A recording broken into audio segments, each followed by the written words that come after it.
Champion بن گئے۔ تو میرے عزیزوں کیا ہوا؟ جب وہ ٹیبل ٹینس کے چیمپئن بن گئے، وہ ٹرافی حاصل کر کے لائے اور انہیں اس بات پر بڑا فخر تھا، وہ بڑا خوش تھے۔ وہ اپنے کالج میں لا کر اس کی الماری میں انہوں نے ٹرافی رکھ دی۔ ہوا یہ کہ ان کے کچھ سالوں کے بعد وہ جو ان کی ٹرافی ہے، کسی شخص نے ان کے ایڈریس پہ ان کے گھر بھیج دی، اور وہاں پر اوپر لکھا تھا کہ یہ جو آپ کا کالج ہے وہاں پر وہ نیا تعمیر ہوا ہے، ساری چیزیں نئی تعمیر کی ہیں، تو یہ جو ٹرافی تھی یہ ردی کے ٹوکری میں تھی۔ اور وہ یہ دیکھ کر حیران ہوئے، یہ دیکھ کر وہ پریشان ہوئے کہ میں نے اس ٹرافی کے لیے بڑی محنت کی ہے اور بڑی شہرت بھی حاصل کی ہے، بڑی عزت بھی مجھے ملی ہے، لیکن چند سالوں کے بعد وہ ختم ہو گئی۔ تو انہوں نے اپنی زندگی کا یہ مقصد بنایا تھا، اپنا نصب و لین یہ بنایا تھا کہ میں یہ، اس طرح ہم بہت ساری چیزوں میں کامیاب ہو جاتے ہیں، لیکن یہ دنیا کی شہرت، یہ دنیا کی عزت کچھ عرصہ کے بعد ماند پڑ جاتی ہے، ردی کی ٹوکری میں ہمیں نظر آتی ہے۔ اور میرے عزیزو، اس خیال سے جینا کہ آپ اپنے پیچھے میراث چھوڑ کے جائیں گے کم عقلی ہے، اور وقت کا عاقلانہ استعمال یہ ہے کہ ابدی میراث بنائی جائے۔ آپ کو دنیا میں اس لیے نہیں رکھا گیا کہ یاد رکھے جائیں، بلکہ اس لیے رکھا گیا ہے کہ ابدیت کے لیے تیار ہوں۔ ایک دن آپ خدا کے سامنے کھڑے ہوں گے اور آپ کو زندگی کا حساب دینا ہوگا۔ کبھی ہم اس بات پر غور کرتے ہیں کہ ہمیں اپنی زندگی کا حساب دینا ہے؟ آپ میرے ساتھ بائبل مقدس میں نکال سکتے ہیں، رومیوں 14 باب اور اس کی 10 سے 12 آیت لکھا ہے، یاد رکھیں اس بات کو اور کبھی نہ بھولیں، اس امتحان کو قطعی طور پر نہ بھولیں۔ ہم تو سب خدا کے تخت عدالت کے آگے کھڑے ہوں گے، سب، کوئی بھی ہے، بادشاہ ہے، امیر ہے، غریب ہے، کوئی بھی ہے، وہ خدا کے تخت کے سامنے کھڑے ہوں گے۔ ہمیں جانا ہے، ہمیں خدا کے تخت کے سامنے کھڑے ہونا ہے۔ بس ہم میں سے ہر ایک خدا کو اپنا حساب دے گا۔ ہر ایک نے اپنا ماں نے اپنا حساب دینا ہے، بیٹی نے اپنا حساب دینا ہے، باپ نے اپنا حساب دینا ہے، ساس نے اپنا حساب دینا ہے، بہو نے اپنا حساب دینا ہے، بزنس مین نے اپنا حساب دینا ہے، ٹیچر نے اپنا حساب دینا ہے۔ ہر کوئی جو بھی شعبے سے منسلک ہے، ہر ایک نے خدا کے سامنے جواب دہ ہے، اپنا اپنا حساب دینا ہوگا۔ خدا چاہتا ہے کہ ہم اس امتحان میں پاس ہو جائیں۔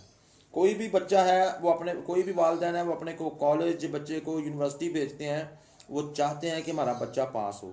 تو جب خدا کے ہم بیٹے اور بیٹیاں ہیں تو خدا چاہتا ہے کہ ہم بھی اپنے امتحانات میں پاس ہوں۔ تو خدا یہ دیکھنا چاہتا ہے، اس لیے اس نے ہمیں پیشگی 2 سوال بتائے ہیں۔ بائبل مقدس میں ہم اس سے اندازہ لگا سکتے ہیں کہ خدا ہم سے 2 فیصلہ کن سوال پوچھے گا۔ اپنی زندگی پر یہ غور کریں، خدا نے مجھے اور آپ سے 2 فیصلہ کن سوال پوچھنے ہیں، اور یہ لازمی پوچھے جانے ہیں۔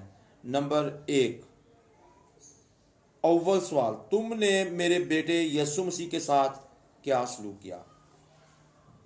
آج ہم اپنی زندگیوں پر غور کریں، ہم یسوع مسیح کے ساتھ کیا سلوک کر رہے ہیں؟ اس کے بیٹے یسوع سے ہم نے کیا سلوک کیا ہے؟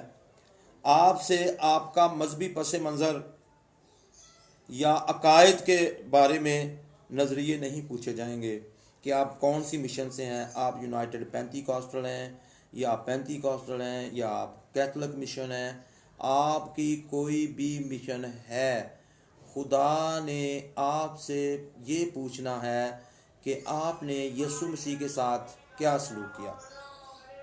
ہم یہودیوں پر تو بڑے الزامات لگاتے ہیں کہ یسوع کو یہودیوں نے مارا، سولی چڑھا، اچھا سلوک نہیں کیا، اور زمانوں میں کیا آج ہم یسوع کے ساتھ کیا سلوک کر رہے ہیں؟ اچھا سلوک کر رہے ہیں؟ میرے عزیزو، اپنی زندگیوں پر اس بات کے لیے غور کریں۔ جو اہم نقطہ میں آپ کے سامنے رکھ رہا ہوں وہ یہ ہے کہ یسوع مسیح نے تمہارے واسطے جو کام کیا تم نے اسے قبول کیا۔ یہ بڑا اہم نقطہ ہے۔ یہ یسوع مسیح نے میرے لیے کام کیے ہیں، کیا میں نے ان کو قبول کیا ہے کہ نہیں کیا؟ ابھی تک نہیں کیا تو ان کاموں کو قبول کریں۔ دوسری جو اہم بات، اور کیا تم نے یسوع سے محبت رکھنا شروع کی ہے اور اس پر توکل رکھنا شروع کیا ہے کہ خود ہی ٹینشنیں لیتا رہتا ہے، خود ہی پریشانیوں میں ہم رہتے ہیں؟ یسوع مسیح سے محبت کرنی ہے اور اس سے توکل رکھنا ہے کہ ہم دنیا کی چیزوں سے، اس کی بنائی ہوئی چیزوں سے زیادہ ہم یسوع سے زیادہ اس کی بنائی ہوئی چیزوں پر سے محبت کرتے ہیں۔ یہ دنیا اور دنیا کی چیزیں یہیں رہ جانی ہیں۔ یسوع کے ساتھ محبت رکھیں، یہ آپ کو ابدیت کے لیے تیار کرے گا، اور اس پر توکل رکھیں، کیونکہ یسوع کہتا ہے کہ راہ، حق اور زندگی میں ہوں، کوئی میرے وسیلہ کے بغیر باپ کے پاس نہیں جاتا۔ اعمال کی کتاب میں شاگردوں نے یہ کہا ہے، آسمان کے تلے، زمین کے اوپر کوئی دوسرا نام نہیں بخشا گیا جس کے وسیلہ سے نجات ہو۔ تو یہ یسوع نے فرمایا ہے۔ بائبل مقدس یہ بات فرماتی ہے کہ کوئی بھی یسوع کے بغیر باپ کے پاس نہیں جا سکتا۔ از روئے بائبل، از روئے انجیل مقدس ہمیں اس بات کا پتہ چلتا ہے کہ کوئی بھی نہیں جا سکتا۔ تو کیا ہم نے یسوع کے ساتھ کیسا سلوک کر رہے ہیں؟ اور اس بات پر غور کریں، اپنی زندگی میں محبت کی ہے یسوع کے ساتھ، اس کو قبول کیا ہے، ہر بات کے لیے اس پر توکل کرتے ہیں یا خود ہی ٹینشنیں لیتے ہیں؟ ان باتوں پر آپ غور کریں۔ تو میرے عزیزو، دوسرا سوال جو ہم سے پوچھا جانا ہے، جو کچھ میں نے تمہیں دیا تم نے اس کے ساتھ کیا کیا؟ کیا خدا نے ہمیں کچھ دیا ہے کہ نہیں دیا؟ بہت کچھ دیا ہے۔ اور جو خدا نے ہمیں دیا ہے، ہم نے اس کے ساتھ کیا سلوک کیا ہے، کیسا برتاؤ کیا ہے؟ تم نے اپنی زندگی کے ساتھ کیا کیا ہے؟ جو خدا نے مجھے زندگی دی ہے، میں نے کیا کیا اور اس کے ساتھ کیا کر رہا ہوں؟ انہیں اپنی ذات پر خرچ کیا ہے یا اپنی نعمتوں، اپنی صلاحیتوں، جو خدا نے مواقع آپ کو دیے ہیں، توانائی دی ہے، تعلقات دیے ہیں اور خدا داد وسائل دیے ہیں، ان کو آپ کہاں خرچ کر رہے ہیں؟ اپنے مقاصد کے لیے ہی خرچ کر رہے ہیں یا خدا کے لیے خرچ کر رہے ہیں؟ فرض کیے خدا نے آپ کو روپیہ پیسہ دیا ہے، اس کا 10% خدا کے لیے خرچ کر رہے ہیں یا وہ 10% بھی خود خرچ کرتے ہیں؟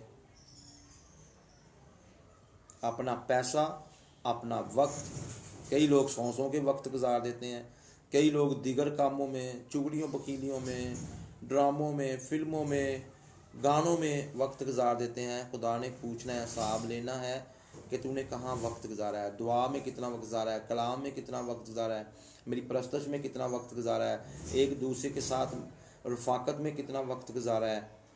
یہ ہمیں حساب دینا ہوگا۔ ایک ایک سیکنڈ کا، منٹ تو دوری بات ہے، ایک ایک سیکنڈ ہم تو گھنٹوں کے گھنٹوں ویسٹ کر دیتے ہیں۔ تو میرے عزیزو، یہ بہت ضروری ہے اور خدا نے ہمیں یہ پوچھنا ہے، کیا یہ ان مقاصد کو پورا کرنے کے لیے خرچ کیا ہے؟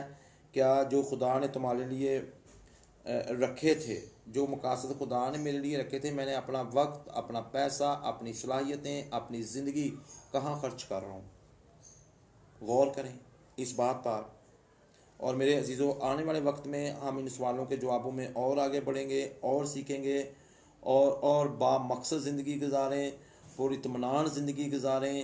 اور میرے عزیزو، اپنے آپ سے یہ سوال کریں کہ میرے دوست اور میرا خاندان کیا کہتے ہیں، کہ میری زندگی کو چلانے والی طاقت کیا ہے؟ میں کس چیز کو چاہتا ہوں کہ وہ مجھے چلائے؟ میری زندگی کو چلانے والی طاقت کون بن جائے؟ یسوع، پاک روح، خدا کا کلام۔ خدا کا کلام کبھی فیل نہیں ہوتا، روح القدس کبھی فیل نہیں ہوتا، یسوع کبھی فیل نہیں ہوتا، کبھی شکست نہیں کھاتا۔ ہماری زندگی کو روح القدس چلائے، خدا کا کلام چلائے، اور اس طور پر جب ہم زندگی بسر کریں گے تو واقعی ہماری بامقصد زندگی ہوگی اور ہم ابدیت میں داخل ہوں گے۔ سو عزیزوں میری آپ سے ریکویسٹ ہے اپنی زندگیوں پر غور کریں کہ یہ 2 سوال ہم سے پوچھے جانے ہیں، یسوع کے لیے یسوع کے ساتھ کیا سلوک کیا ہے، اور پھر میں نے اپنے وسائل کو اپنی صلاحیت کو کہاں خرچ کیا ہے۔ اگر کہیں ادھر ادھر خرچ کر رہے ہیں، ادھر ادھر اپنی قوت ویسٹ کر رہے ہیں، تو وہاں سے یسوع کے لیے اس کو استعمال کریں اور اپنی ابدیت کی تیاری میں لگ جائیں۔ کلام حق کا سنا جانا ہمارے لیے باعث برکت ہو۔ خدا ان کا شکر ہو۔ ایسوانی باپ جو بھی میرے ساتھ سن رہے ہیں کلام، خدا ایک ایک کو برکت دے، ایک ایک پر تیرا فضل والا ہاتھ، تیرا جلالی ہاتھ، تیرا قدرت والا ہاتھ ان کی زندگیوں پر ٹھہرے، کبھی کسی چیز کی کمی نہ آنے پائے۔ سب پر تیرا بڑا فضل، تیرا رحم، تیرا ترس چاہتا ہوں، تیرا بڑا ہوا ہاتھ چاہتا ہوں، اور خدا ان کی روح میں آگے بڑھیں، تیرے جلال میں آگے بڑھیں، تیرا دینا ہاتھ ان کی زندگیوں پر ٹھہرا رہے، یسوع کے عظیم اور بابرکت نام سے آمین۔